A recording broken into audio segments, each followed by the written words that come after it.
ପୂର୍ବ କାହାଣୀ ଅନୁସାରେ ମୋ ଭାଣିଜୀର ବାହାଘର ହେଇଯାଇଥିଲା ଓ ସେ ତା ସ୍ୱାମୀକୁ ଗାଇବାକୁ ଦେଇନଥିଲା। ମନ୍ଦିର ବାହାନା କରିକି ତା ବାହାଘର ପରଦିନ ସନ୍ଧ୍ୟାରେ ହଠାତ୍ ତା ଶ୍ୱଶୁର ଘରୁ ଫୋନ୍ ଆସିଲା କି ଅନୁର ଦେହ ଭଲ ନାହିଁ। ମୁଁ ଆଶ୍ଚର୍ଯ୍ୟ ହେଇଗଲି କି କ'ଣ ହେଲା।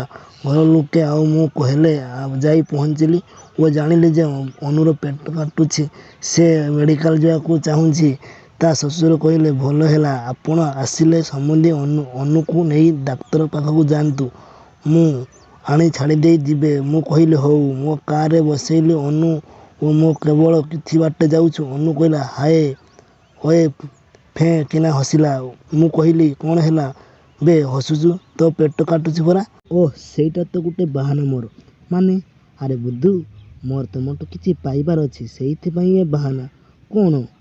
ଏଇଟା କହି ମୋ ଆଣ୍ଡକୁ ଅଣ୍ଡାଳିବାକୁ ଲାଗିଲା। କହିଲା ମାମୁଁ ତମେ ଥାଉ ଥାଉ, ମୁଁ କ'ଣ ତା ଟୁଙ୍ଗିଆ ଖାଇବି। ଆଗେ ତମେ ମୋତେ କରିବା, ମୋ ମଥାରେ ତେଣୁ ନାଳ ପକେଇବ, ସେଇ ହେବ ମୋର ସିନ୍ଦୁର, ତାପରେ ଦେଖିବା ସେ ଲୋକ କଥା ବୁଝିବା।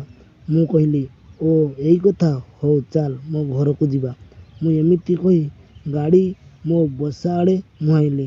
ଏଇ ବାହାଘର ଓ ଅନ୍ୟ କାମ ପାଇଁ ମୋ ମାଇକିନା ଓ ପୁଅ ଗାଁକୁ ଯାଇଛନ୍ତି।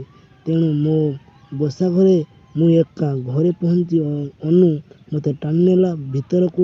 କବାଟକୁ ପଛୁଆ ଦେଇଦେଲି ମୁଁ। ନୂଆବୋହୂ ବେଶରେ ମୋ ଭାଣିଜୀ ପୁରା ସୁନ୍ଦର ଲାଗୁଥିଲା। ଉଠରେ ଉଠ ଥୋଇ କାମୁଡ଼ି ପକେଇଲି। ମୁଁ ଗୋଟେ ହାତରେ ତା ଗାଣ୍ଡିକୁ ଧରିଥାଏ ଓ ଗୋଟେ ହାତରେ ତା ଦେହର ସବୁଆଡ଼େ ହାତ ବୁଲାଉଥାଏ। ପ୍ରାୟ 5ରୁ 7 ମିନିଟ୍ ପରେ ଟିକେ ଏମିତି ତାକୁ ନେଇ ମୋ ଖଟ ଉପରେ ବସେଇଦେଲି। କହିଲି ତୁ ରେଡ଼ି ହେଇଯା, ଆଜି ଆମେ ବାସର ରାତି ପାଳିବା। ମୁଁ ମୋର ବାର ଘରକୁ ଭିତରୁ ନେଇ ଆସିଲି। ଦୁଇଟି ବନେଇଲି। ଧୋତିକୁ ଛେଞ୍ଚି କରି ଯାଇ ଖଟରେ ବସିଲି ଓ ମଜା ନେଲି। ଅନୁ ଓଢ଼ଣା ପକାଇ ମୋ ଖଟ ପଶିଲା ଓ ମୋତେ ଆସି ଜୁହାର ହେଲା। ମୁଁ ତାକୁ ତଳୁ ଉଠେଇ ଛାତିରେ ଲଗେଇଦେଲି। ଓଠରେ ଓଠ ମିଶେଇ ଦେଇ ତାର ମଧୁର ରସ ପିଇଲି। ଗରମ ହେଇଗଲା ସିଏ ଓ ମୋତେ ଜୋରରେ କୁଣ୍ଢେଇ ଧରିଲା। ମୁଁ ତାର ଲୁଗା ଖୋଲିଦେଲି। ତା ନାହିକୁ ଗୋଟେ ଚୁମା ଦେଲି। ଓଃ କରି ଆବାଜ କଲା ସେ। ତାପରେ ମୁଁ ତା ଦୁଧକୁ ଧରେଇଦେଲି ଓ ଦୁହୁଁ ପିଇଲି। ପ୍ରଥମ ସରିଲା ପରେ ମୁଁ ତା ଲୁଗା ଓ ସାୟା ଖୋଲିଦେଲି। କେବଳ ଓ ଚଢ଼େଇରେ ପୁରା ସୁନ୍ଦର ଦେଖାଯାଉଥିଲା ସେ। ତା ଉପରେ ପୁଣି ନୂଆ ବୋହୂ ବେଶ। ଓଃ ମୋ ନିଜ ବାସର ରାତି କଥା ମନେ ପଡ଼ିଯାଇଥିଲା। ତା ଚଡ଼ି ଖୋଲିଦେଲି। ଗୋଟେ ଝଟକାରେ ଦୁଧ ଦିଟା ମୋ ହାତ ଚିପା ଖାଇ ଛତିଶ ସାଇଜର ହେଇଯାଇଥିଲା।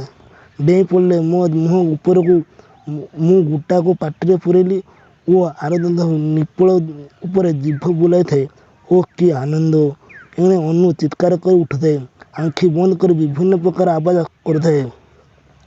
କିଛି ସମୟ ଦୁଧ ଚିପି ଖାଇଲା ପରେ ତାକୁ ଖଟ ଉପରକୁ ଭିଡ଼ି ଆଣିଲି ଓ ତା ଚଡ଼ି ଖୋଲି ପୁରା ଲଙ୍ଗଳା କରିଦେଲି। ବିୟାକୁ ପୁରା ସଫା କରି ରଖିଥାଏ ସେ। ବୋଧେ ସନ୍ଧ୍ୟାବେଳେ ବିୟାର କିଛି ମଲମ ଲଗାଇଥିଲା, କାହିଁକିନା ଲାଇଟ୍ ପଡ଼ିଲେ ଚକ୍ ଚକ୍ କରୁଥିଲା। ମୁଁ ଦ୍ୱିତୀୟ ବନେଇଲି। ମୋ କିଛି ବୁନ୍ଦା ଓ ତା ଦୁଧ ଉପରେ ପକେଇଲି ଓ ଦୁଧ ଖାଇଲେ। ଓଃ ଗୋଟେ ଅଲଗା ପ୍ରକାର ଅନୁଭବ ପାଉଥାଏ ଦୁହେଁ। ସେ ପୁରା ପାଗଳୀ ହେଇଗଲାଣି ସେତେବେଳକୁ।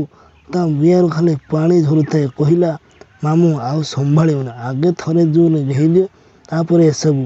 ମୁଁ କହିଲି ହଉ ରହବେ, ଆଁ କର। ତା ପାଟି ଭିତରେ ମୋ ବାଣ୍ଡ ପୂରେଇଲି। କହିଲି ଆଁ କର। କେବଳ ବାଣ୍ଡରୁ ମୁଣ୍ଡି ତା ପାଟିରେ ଦେଇ ତା କିଛି ମୋ ବାଣ୍ଡ ଉପରେ ଢାଳିଲି। ମୋ ବାଣ୍ଡ ଦେଇ ତା ପାଟିକୁ ଯାଉଥାଏ। ଓଃ କି ଦୃଶ୍ୟ। ବାଣ୍ଡକୁ ଚୁଚୁମି ନାଲି ପକେଇଦେଲା ସେ। ତାପରେ ତାକୁ କହିଲି ଦେଖ ଅନୁ, ଆଜି ମୋର ବାସର ରାତି। ମୁଁ ତୋ ବିୟାରେ ବାଟ ଖୋଲି ସାରିଛି। ଆଜି କ'ଣ ନୂଆ ଦେବୁ ମୋତେ। କହିଲା ଯାହା କରୁଛ କର, ଆଗ ମୋତେ ମୋ ବିୟାକୁ ଟିକେ ଶାନ୍ତି କର। ସେ ଘୋଡ଼ା ଭଳିଆ ବାଣ୍ଡ ରଖି ମୋତେ ହସନ୍ତ କରନ୍ତୁ ନାହିଁ। କହିଲି କଥା ଆଗେ ତୋ ଗାଣ୍ଡିରେ ଆଜି ଘେଇବାକୁ ଦେବୁ କି ନାହିଁ। ପୁରା ପାଗଳୀଟେ। ଭଲ ମନ୍ଦ ନ ବୁଝି ସାଙ୍ଗେ ସାଙ୍ଗେ ରାଜି ହେଇଗଲା।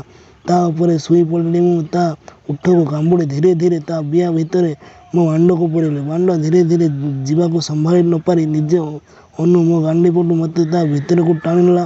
କଚ୍ କରି ବାଣ୍ଡ ପଶିଗଲା। ମୁଁ ମୋର ତା ବିୟା ଭିତରେ ଦୁଧକୁ ଦଳି ଦେଲି। ତା ଓଠକୁ ଖାଇ ଖାଇ ଜୋରଦାର ଘେଇ ଚାଲିଲି ତାକୁ। ଓଃ ଆଃ କରୁଥାଏ ଜୋରରେ, ଆହୁରି ଜୋରରେ। ତା ପାଣି ବାହାରିବାକୁ ଲାଗିଲା। ମୁଁ ବି ଜୋରଦାର ମାରି ଚାଲିଲି, ଯେମିତି ତା ବିୟାରୁ ଚିରି ଦେବି। ସେମିତି ସମୟ ଦେଖନ୍ତି। କିନ୍ତୁ ଯେତେବେଳେ ମୁଁ ହାଲିଆ ହେଇଗଲି ଓ ତା ବିୟାରୁ 3 ଥର ପାଣି ବାହାରିଗଲା, ମୋର ମଧ୍ୟ ସମୟ ହେଇଗଲା। ସବୁତକ ଲାଳ ତା ବିଆ ଭିତରେ ଛାଡ଼ିଦେଲି। ମୋ ବାଣ୍ଡକୁ ତା ବିଆରେ କାଢ଼ି ତା ମଥାରେ ଯେଉଁଠି ସିନ୍ଦୁର ପିନ୍ଧିଥିଲା ସେଇଠି ଲଗେଇ ଶେଷ ବୁନ୍ଦାକୁ ସେଇଠି ଲଗେଇଦେଲି। ପୁରା ହାଲିଆ ହେଇଥିଲେ ଦୁହେଁ। ତା ଶ୍ୱଶୁରଙ୍କୁ ଫୋନ୍ କରି କହିଲି ଔଷଧ ଦେଇଛନ୍ତି ଓ ଶୋଇବାକୁ କହିଛନ୍ତି। ସେ ଏବେ ମୋ ଘରେ ଅଛି, କାଲି ନେଇକି ଛାଡ଼ିଦେବି। ସେ ରାଜି ହେଲେ। ଆମେ ଆଉ ଗୋଟେ ନେଲୁ। ତାପରେ ତାକୁ କହିଲି ମୋ ବାଣ୍ଡରେ ତେଲ ଟିକେ ମାରେ ଓ ତା ଗାଣ୍ଡିରେ ବି। ସେ ଏଡ଼େ ଏଡ଼େ ଆଖିରେ ମୋତେ ଚାହିଁଲା। ଅନୁ, ସତରେ କ'ଣ ତମେ ମୋ ଗାଣ୍ଡିରେ ଘେଇବ? ମୁଁ କହିଲି ହଁ। ଏଡ଼େ ବଡ଼ ଗାଣ୍ଡି କରିଛି, ଘେଇବିନି ତ କ'ଣ କରିବି? ଅନୁ କହିଲା କରନି, ଭାରି କାଟିବ।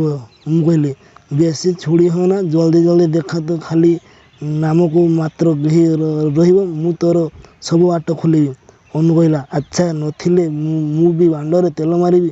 ମୁଁ ତାକୁ କୁଣ୍ଢେଇ ଦେଇ ଖଟ ଉପରେ ପେଟ ଓ ଗୋଡ଼ ଭୂଇଁକୁ କରି ଠିଆ ହେବାକୁ କହିଲି। ତାପରେ ତୋ ଗାଣ୍ଡିରେ ମୁଁ ନିଜେ ଆଙ୍ଗୁଠିରେ ତେଲ ନେଇ ଲଗେଇବି। ଓଃ କାଟୁଛି, ଛାଡ଼, ହବନି ଜମା କହୁଥାଏ। ଗୋଟେ ଆଙ୍ଗୁଠି ପୂରେଇଲି ଆଗ ପଛ କିଛି ସମୟ ଆଙ୍ଗୁଠିରେ ଘେଇବା ପରେ ଦୁଇଟା ଆଙ୍ଗୁଠିରେ ତେଲ ନେଇ ପୂରେଇ ଆଗପଛ କଲି ତା ଗାଣ୍ଡିରେ। ତାପରେ ତାକୁ କହିଲି ଟିକେ ଧୈର୍ଯ୍ୟ ଧରିବୁ ହେଲା, କାଟିବ ଟିକେ। ମୋ ବାଣ୍ଡରେ ଆଉ ଟିକେ ତେଲ ଦେଇ ତା ଗାଣ୍ଡି ବାଟରେ ଲଗେଇ ଦେଲି। ମୋ ବାଣ୍ଡକୁ ତାକୁ ଦୁଇପଟୁ ଧରି ଏକା ଜୋର ଦେଲି। ମୁଁ ମୁଣ୍ଡି ଓ କିଛି ଅଂଶ ମୋ ବାଣ୍ଡରେ ପଶିଗଲା। ସେ ପୁରା ଛାଟିପିଟି ହେଇ ମୋତେ ପେଲୁଥାଏ। କହିଲା ଚୁପଚାପ ରହ, ନହେଲେ ଆହୁରି କାଟିବ। ତା ଗାଣ୍ଡିରେ ମୋ ବାଣ୍ଡକୁ ପେଲୁଥାଏ। ଟିକେ ସମୟ ଅପେକ୍ଷା କରି ଦାନ୍ତ ଚିପି ଦେଲି। ଏକା ପୁରା ବାଣ୍ଡଟା ଖର୍ଚ୍ଚ କରି ପଶିଗଲା ତା ଗାଣ୍ଡି ଭିତରେ। ସେ ଖଟକୁ ବାଡ଼େଇ ଖାଲି ମଲା ଛେଳି ଭଳିଆ ହୋଇଥାଏ। ମୁଁ କି ଛାଡ଼ିବା ଲୋକ, ଟିକେ ସମୟ ଅପେକ୍ଷା କର। ଖଚ ଖଚ ହେଇ ଚାଲିଲି। ଓଃ କି ଅପୂର୍ବ ଆନନ୍ଦ। ଏହା ମୋ ଜୀବନର ପ୍ରଥମ ଗାଣ୍ଡିରେ ଘେଇବା। ଗୋଟିଏ ଅଲଗା ପ୍ରକାରର ମଜା ଥାଏ ଗାଣ୍ଡିରେ ଘେଇବାର। ଓଃ ଆଃ, ଓଃ ଆଃ, ଛାଡ଼, କାଟୁଛି, ମରିଯିବି। ଓଃ ଓଃ, ଆହୁରି ଆହୁରି, ଓଃ ଆଃ, ତେଲ ଟିକେ ଦିଅ, ଓଃ ଆଃ କହୁଥାଏ। ପ୍ରାୟ 10 ମିନିଟ୍ ଜୋରଦାର ଘେଇବା ପରେ ମୋର ବାହାରିବାକୁ ଅବସ୍ଥାକୁ ଆସିଗଲା। ଠିକ୍ ସମୟରେ ତା ଗାଣ୍ଡିର ବାଣ୍ଡକୁ କାଢ଼ି ତା ବିଆରେ ମାଡ଼ିଦେଲି ଓ ସବୁ ଲାଳ ତା ବିଆ ଭିତରେ ଢାଳିଦେଲି। ବେହୋସ ହୋଇ ଖଟରେ ପଡ଼ିଗଲା ଅନୁ। ତା ବିଆ ଭିତରେ ଲାଳ ଝରି ଝରି ଆସୁଥିବାର ଦୃଶ୍ୟ କେବଳ ଉପଭୋଗ କରିବା କଥା। ସେଇ ରାତି ଭିତରେ ମୋତେ ଆହୁରି 3 ଥର ଘେଇବାକୁ ପଡ଼ିଥିଲା ଅନୁକୁ। ଭାରି ମୋ ଭାଣିଜୀ ସକାଳୁ ଗଲାବେଳେ ମୋଠୁ ଗୋଟେ ପ୍ରତିଶୋଧ ନେଇଗଲା କି ତାର ପ୍ରଥମ ଛୁଆ ମୋ ନାଳରୁ ଯେମିତି ହୁଏ।